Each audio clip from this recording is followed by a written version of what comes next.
Con un pizzico di orgoglio alla Vegeta ti comunico che ho creato il mio primo servizio basato sulla intelligenza artificiale generativa. Detta in altri termini, un sistema RAG, cioè di recupero tramite intelligenza artificiale generativa. Andiamolo subito a vedere. In questo caso io i dati ce li ho sui miei contenuti. Ecco qui che sposto la mia faccia e posso interrogarli. Chiaramente non è proprio responsive lato mobile perché, come puoi capire, è un'applicazione web che ha senso usarla solo da desktop, ma posso chiedere cosa dice l'autore sugli USA. A questo punto l'applicazione farà i suoi giri con i servizi esterni che servono per la risposta, che sono due, e mi darà una risposta in circa 10 secondi, circa, a seconda anche dello stato di questi servizi esterni. In questo caso ci dà questa risposta e possiamo vedere anche i riferimenti, cose che con queste video verticali fanno abbastanza cacare. Il magazzino ovviamente si trova anche su Telegram e possiamo fargli anche qui delle domande, ad esempio cosa fa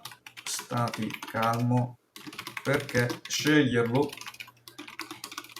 azienda.